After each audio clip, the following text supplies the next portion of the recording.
Bénin sur le satellite Sirius 4 à 5 degrés Est en bande KU et en DTH avec une antenne de 90 cm.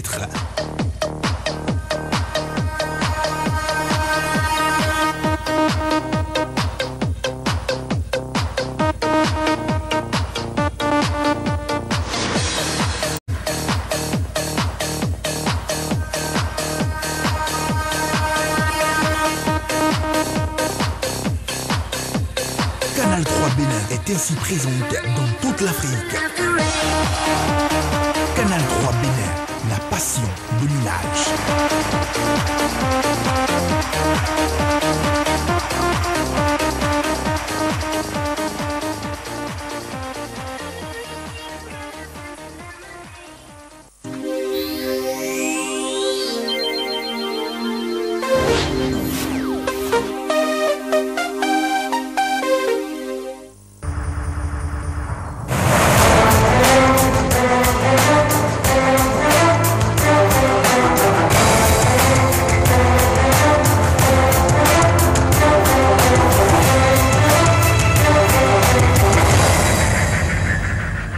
Monsieur, bonsoir. Dans les titres de l'actualité ce soir, cérémonie de signature d'accord de financement additionnel du projet de réalisation de la liste électorale permanente informatisée. L'EPI, le Danemark, la Finlande, la Suisse, les Pays-Bas et le PNUD participent ainsi pour plus de 2,5 milliards au renforcement du processus de la LEPI au Bénin.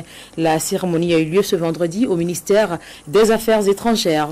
Cotonou a accueilli depuis jeudi un symposium international sur la gestion durable et la valorisation des déchets dans les pays en développement. Plusieurs experts nationaux et internationaux ont participé à cette rencontre qui a pris fin il y a quelques heures seulement. Avec M. Oro Jérémy, expert local en gestion des déchets biomédicaux, nous reviendrons sur les recommandations issues des travaux de ce symposium. Cet officiel, Alpha Condé, est le nouveau président de la Guinée avec plus de 52% des suffrages. Ce sont là les résultats officiels et définitifs de la présidentielle. Des résultats qui permettent donc à Cellou Dalein Diallo de reconnaître également sa défaite. Mesdames, Messieurs, bienvenue dans ce journal que nous ouvrons avec une découverte macabre faite ce vendredi matin au quartier Sédieko à Porte-Nouveau, la capitale. Le corps d'un bébé de moins de 12 mois a été retrouvé sur un tas d'ordures. Le bébé aurait été déposé à cet endroit par sa génitrice. Emma Rodonou et André Aignon sont allés constater les faits. La nouvelle était sur toutes les lèvres ce vendredi matin dans la localité de Sédieko, non loin de l'église catholique Saint-Pierre et Paul de Porto-Novo. Cet enfant a été retrouvé inanimé dans ce périmètre inhabité. Dans la foule de curieux venus s'informer, ce médecin dépêché sur les lieux par le commissariat de la zone. Un diagnostic rapide et voilà ses premières conclusions. Ce matin, j'ai été appelé par le commissaire pour un constat d'un cadavre d'un bébé environ 1 an que je suis venu constater. Mais après avoir examiné l'enfant, je n'ai remarqué aucune lésion traumatique. Donc sur ce, bon, on dirait que c'est un cadavre que les gens sont venus déposer. Et je crois que cette mort-là ne date pas de nous, c'est environ 1 à 2 jours. Selon les populations, le corps a été découvert ce vendredi matin par une riveraine qui allait jeter des ordures. L'image défie la raison et suscite l'indignation. Ce que moi j'ai déploré, c'est vraiment, on dirait que les femmes sont les sanguinaires. Franchement, on jette le corps d'un bébé comme qui était le corps d'un coq ou bien d'un poule. C'est pas possible ce que les gens font. On dirait que c'est inhumain. Ce qu'on voit là, ça devient de n'importe quoi. Hein?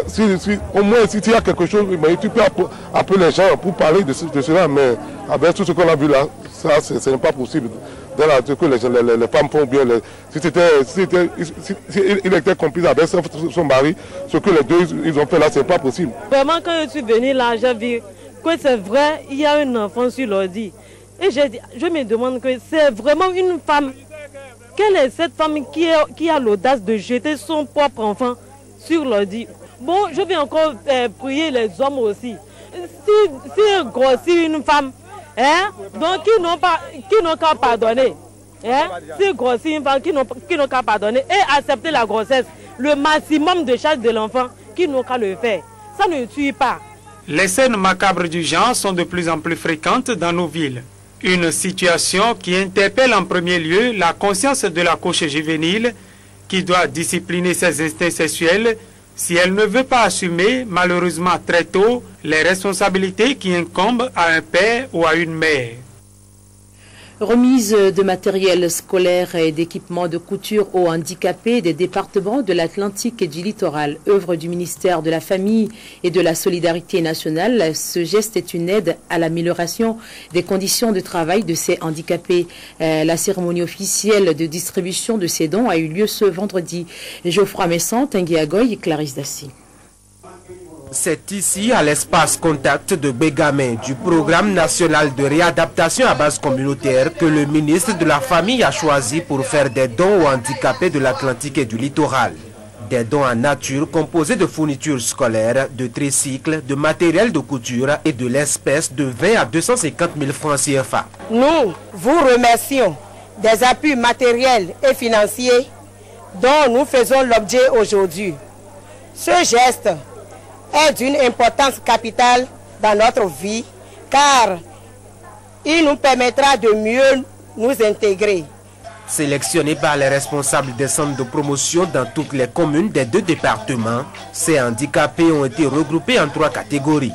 Dans celle des structures, 2 organisations d'assistance aux handicapés ont reçu des mains du ministre de la Famille une somme de 250 000 francs CFA, de même qu'un projet. Les couturiers, tailleurs et coiffeuses à raison de 6 par commune ont reçu des outils de travail. 120 écoliers et élèves, quant à eux, sont repartis avec des fournitures scolaires et une enveloppe financière de 20 000 francs CFA. Le président Yahi Boni, en faisant de la lutte contre la pauvreté son cheval de bataille, a mis un accent particulier sur les questions de solidarité. C'est pourquoi il a créé le Fonds d'appui à la réadaptation et à l'intégration des personnes handicapées FARIF. Et malgré la crise économique que traverse notre pays, à l'instar des autres nations du monde entier, il a tenu à ce que les personnes handicapées ne soient pas oubliées. Sur son impulsion personnelle, 150 millions de francs ont été versés donc, dans ce fonds pour les personnes handicapées, tout handicap confondu. Les handicapés menant des activités génératrices de revenus n'ont pas été omis au cours de la cérémonie. 40 parmi eux ont bénéficié d'une aide financière de 115 000 francs CFA. Un suivi efficace de l'exploitation de ces dons est mis en place, qui sera assuré par les responsables et animateurs des centres de promotion sociale, afin que ces matériels et moyens financiers servent effectivement à l'autoprise en charge de ces handicapés. L'ONG Solidarité Aide au Développement vole le secours des écoliers du complexe scolaire à Ouanou dans l'arrondissement de Djeregbé. C'est à travers le don à ce complexe d'un important lot de tables et bancs et d'autres matériels didactiques. Une centaine de tables et bancs pour les écoliers de Ouanou dans l'arrondissement de Djeregbé. Le don est de l'ONG Solidarité Aide au Développement, SAD, qui a voulu améliorer les conditions d'études de ces écoliers qui étaient obligés de limer leurs fesses contre des morceaux de briques et autres troncs d'arbres qui leur servaient de siège. Pour le directeur et ses apprenants, notre ONG Solidarité Aide au Développement existe depuis des années. Mais nous avons voulu étendre nos actions à Sémékodi suite à l'image que nous avons tous vue à la télévision il y a de cela 8 mois, où le chef de l'État a rendu visite à l'école. Et là, nous avons constaté que les enfants de l'école du complexe scolaire Ouanou étaient assis sur des briques. Alors le président, conscient de l'enjeu que l'école représente pour tout le Bénin, a pensé un instant qu'il fallait faire quelque chose pour cet établissement. Et c'est dans ce cadre que nous avons choisi aujourd'hui pour remettre des mobiliers au complexe scolaire. Pour le directeur et ses apprenants, c'est une joie de recevoir cette aide de l'ONG SAD. Une aide qui aura le mérite de réduire les nombreuses difficultés que connaît le complexe scolaire d'Awanou. L'école d'Awanou attendait de parler depuis fort longtemps, mais en vain. Nous voici face à la réalité. Généreux et valeureux donateurs. Par ce geste, vous venez de donner un très bon exemple pour tous ceux qui aiment leur pays en général et la question de l'école en particulier. Par ce geste, vous venez de semer en nous l'envie et l'engouement au travail. Au-delà des remerciements, les responsables du complexe scolaire d'Awanou ont aussi invité le président de l'ONG SAD à poursuivre son action au profit de leur école, notamment en ce qui concerne les bâtiments qui ont plus de 3 décennies d'âge et qui, au regard des signes de dégradation avancée qu'ils présentent, méritent bien une cure de jouvence. L'ONG SAD existe depuis bien des années, mais on n'était jamais intervenu à Sémékodi. C'est la première fois. Mais rassurez-vous, nous reviendrons très bientôt. Merci.